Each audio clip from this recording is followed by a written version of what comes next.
Hello friends, I would like to invite my YouTube channel Ramyo Classes. Today we are going to discuss history TGT and PGT and all exam history का हम क्या करने वाले हैं, discuss करने वाले हैं। 15 क्वेश्चन की सीरीज़ लेके आई हूँ मैं, जिसमें 60 क्वेश्चन की हमारी सीरीज़ जो है आज 15 क्वेश्चन से कंप्लीट हो जाएगी। 15 क्वेश्चन से लेकर के, और ये 3 पहले भी मैं वीडियोस लेकर के आ चुकी हूँ।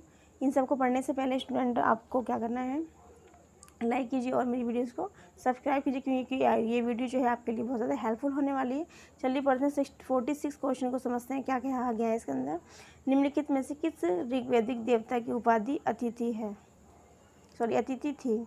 यानी कि ऋग्वेदिक के जितने भी देवता हैं, मैंने आपको प्रीवियस वीडियो के अंदर पढ़ाया था घटना चक्र के द्वारा कि ऋग्वेदिक कौन कौन से देवता थे। तो उसमें लिखा हुआ कौन सा देवता जो थे जिनको अतिथि कहा गया। पहले लिखा हुआ इंद्र, बी में लिखा हुआ अरुण, सी में लिखा अग्नि और डी में लिखा है सोम। ठीक है, तो मैंने आपको पढ़ाया था ऋग्वेद के अंदर, क्या पढ़ाया था मैंने, ऋग्वेद के अंदर पढ़ाया था मैंने नवामंडल। कौन सा? नवामंडल पढ़ाया था मैंने, नवामंडल।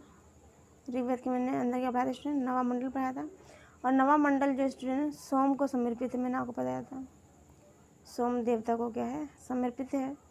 ठीक है, इसके अलावा यदि बात की जाए ऋग्वेद के अंतर्गत, तो ऋग्वेद के अंदर जो सोम है, कौन, ये सोम देवता जो है उनको क्या कहा गया है, बताया था मैंने, उनको पुरंदर कहा गया है। क्या कहा गया स्टूडेंट, पुरंदर, पुरंदर कहा गया। अब पुरंदर क्यों कहा गया? पुरंदर का मीन्स क्या होता है, पुरंदर का मीन्स होता है किलो को तोड़ने वाला। पुरंदर का मीन्स क्या होता है, पुरंदर का मीन्स होता है किलो को तोड़ने वाला, किलो को तोड़ने वाला। पुरंदर मीन्स क्या होता है, किलो को तोड़ने वाला। या फिर इनको जो है युद्ध नेता के रूप में भी देखा गया है। इनको वृंतासुर भी कहा गया है। क्या कहा गया स्टूडेंट, वृंतासुर, वृंतासुर। वृंतासुर किसको कहा गया स्टूडेंट, सोम देवता को। अब इनको वृंतासुर क्यों कहा गया, वृंतासुर हंता, वृंतासुर हंता कहा गया इनको। और वृंतासुर हंता क्यों कहा गया, क्योंकि वृंतासुर नामक जो था एक राक्षस था, वृंतासुर नामक जो था एक राक्षस था, उसका इन्होंने क्या किया था, उसका वध किया था, जिस वजह से उनको कहा गया वृंतासुर हंता। ठीक है, इसके बाद में इनका एक और नाम इसको बोला गया पुरभिद, पुरभिद, पुरभिद। पुरभिद मीन्स क्या होता है, जैसे कि भिद मीन्स आपको पता चला भेदना। अब पुर मतलब आसमान को या बादलों को, पुर मीन्स बादलों को, किसको स्टूडेंट, बादलों को, बादलों को। पुर मीन्स क्या है, बादलों को। और भिद मीन्स क्या है, भेदना। ठीक है, इनको सोमापा भी कहा गया है। क्या कहा गया है, सोमापा। सोमापा क्यों कहा गया है, क्योंकि ये सोमरस का अत्यधिक पान करते थे। इसके अलावा इनको क्या कहा गया, शतकर्ती, शतकर्ती, देखिए शतकर्ती कहा गया। तो मैं एक बार आपको दोबारा समझा देती हूँ।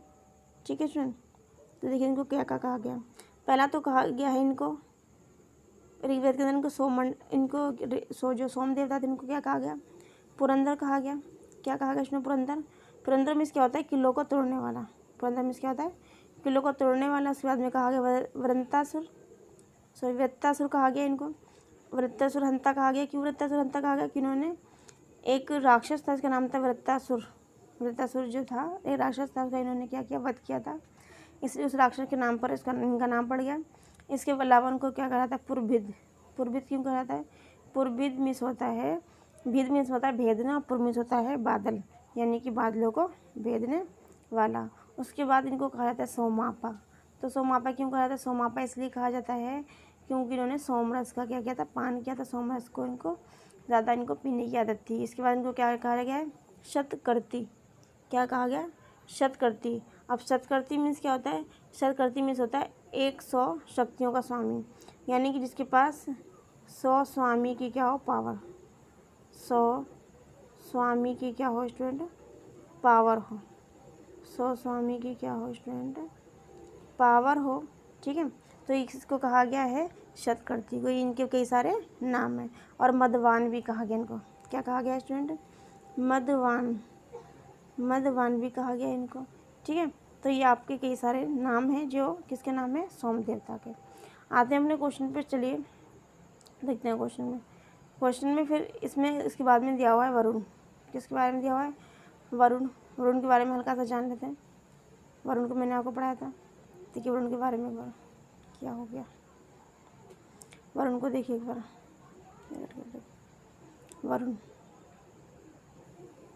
वरुण तो वरुण के अंदर हमने पढ़ा था कि वरुण जो है जल का प्रतिनिधि को माना जाता है। ठीक है, और ये कैसे थे, प्राकृतिक देवता थे। ठीक है, ऋग्वेद के अंदर, ऋग्वेद में इनको क्या कहा गया है। ठीक है, और ईरानी ग्रंथ मैंने आपको पढ़ाया था, ईरानी ग्रंथ का नाम बताइए। ईरानी ग्रंथ में उनका जो अन्य नाम जो है वो क्या है,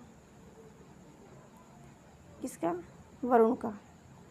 ईरानी जो ग्रंथ उसका नाम क्या है, जिंद अवेस्ता, जिंद अवेस्ता। जिंद अवेस्ता क्या है, ईरानी एक ग्रंथ था। ठीक है, जिंद अवेस्ता, उसमें उनको कहा गया है, क्या कहा गया उनको, असुरों का देवता, असुरों का देवता। इनको जो कहा गया है जिंद अवस्था में, इनको कहा गया है अहुर मंजदा। जो ईरानी ग्रंथ था, ये वाला जो ग्रंथ था जिंद अवस्था, इसमें जो इनको क्या कहा गया था, अहुर मंजदा, अहुर मंजदा, और मंजदा कहा गया। अब अहुर मंजदा का जो अर्थ है और मंजदा का जो मीन्स है वो क्या है, असुरों का देवता, असुरों का क्या, देवता का है। ठीक है, और ऋग्वेद के अंतर्गत जो वरुण है उनको क्या कहा गया, ऋतस्य गोपा। देखिए मैं यहाँ लिख देती हूँ, ऋतस्य गोपा कहा गया। क्या कहा गया स्टूडेंट, ऋतस्य गोपा कहा गया। तो किसको कहा गया, वरुण को कहा गया। ठीक है, और उसके बाद में आता है इंद्र। ठीक है, इंद्र को जो है क्या कहा गया, इंद्र जो है, इंद्र को पुरंदर भी कहा गया। ठीक है, मैंने भी आपको पढ़ाया है, इंद्र को पुरंदर भी कहा गया है। ठीक है, और सोम जो है ये भी एक देवता का नाम है। ठीक है, इसके बाद अगर हम बात करें किसकी, अग्नि की, किसकी, अग्नि की, तो राइट आंसर जो है हमारा क्या है, अग्नि। इसमें क्वेश्चन दोबारा देखिए पूछा हुआ है, ऋग्वैदिक देवता की उपाधि अतिथि थी, मतलब किसकी थी, तो जिसका राइट आंसर वो है अग्नि। अग्नि जो देवता थे उनको ही अतिथि की उपाधि दी गई थी। क्वेश्चन चलते हैं 47 पे। 47 में देखिए क्या करें, 47 में कहा हुआ है कि उत्तर वैदिक कालीन, ब्लैक कलर देखो लगा करके, उत्तर वैदिक कालीन सामाजिक व्यवस्था के संदर्भ में कौन सा कथन सत्य है। उत्तर वैदिक कालीन का टाइम पीरियड बताइए कितना है, 1000 ईसा पूर्व से बताया था मैंने आपको, 600 ईसा पूर्व। ठीक है, और इसमें इसके देखिए ऑप्शन पढ़ लेते हैं। बृहदारण्यक उपनिषद, जनक की सभा में गार्गी और याज्ञवल्क्य के मध्य जो क्या हुआ था, वाद विवाद हुआ था, डिबेट हुआ था, इसका उल्लेख करता है। ये हमने सही पढ़ा था, बृहदारण्यक के बारे में पढ़ाया था। और बृहदारण्यक के अंदर हमने पढ़ा था कि जो वो जो थी गार्गी अपने टाइम की क्या थी, एक बहुत ज़्यादा इंटेलिजेंट लेडी थी। ठीक है, उत्तर वैदिक काल में अस्पृश्यता का उदय नहीं हुआ, अंतर जाति विवाह भी होते थे भी। ठीक है, गोत्र प्रथा स्थापित हुई तथा गोत्र बहिर्विवाह विवाह की प्रथा शुरू हुई, उपरोक्त सभी। तो इसके राइट आंसर की बात करें तो देखिए इसका राइट आंसर क्या है, राइट आंसर इसका डी, यानी कि उपरोक्त सभी। क्वेश्चन चलते हैं नेक्स्ट पर, क्वेश्चन देखते हैं 48 पर। वैदिक कालीन, हल्का जूम कर लेती हूँ, देखिए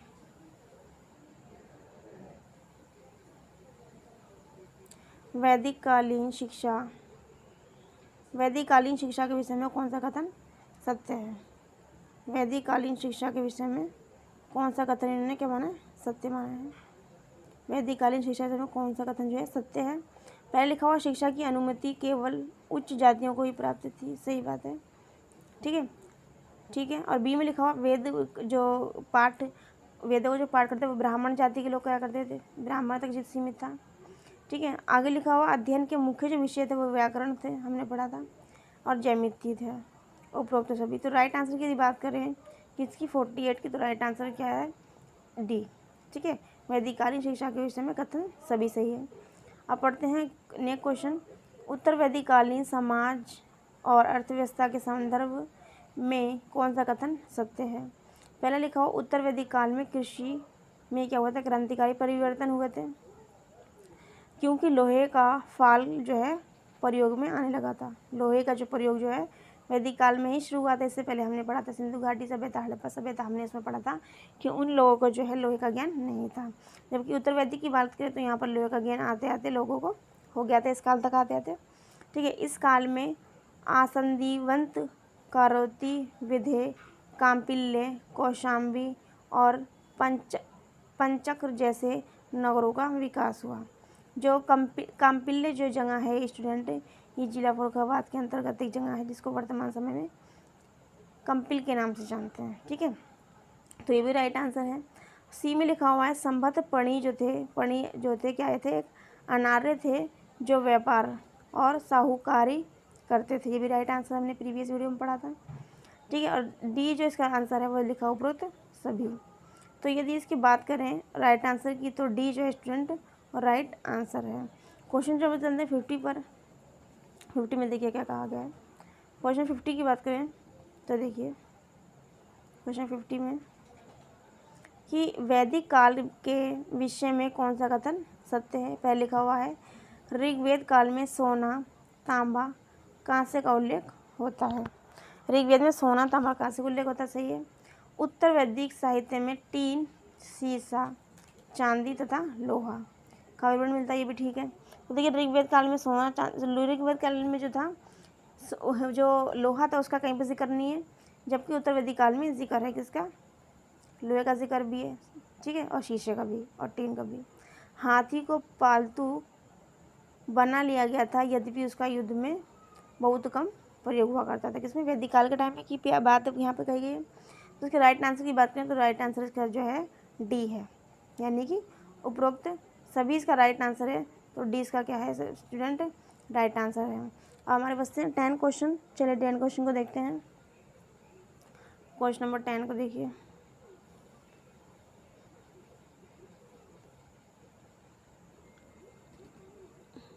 ये पेज टेढ़ा कैसे हो गया भाई,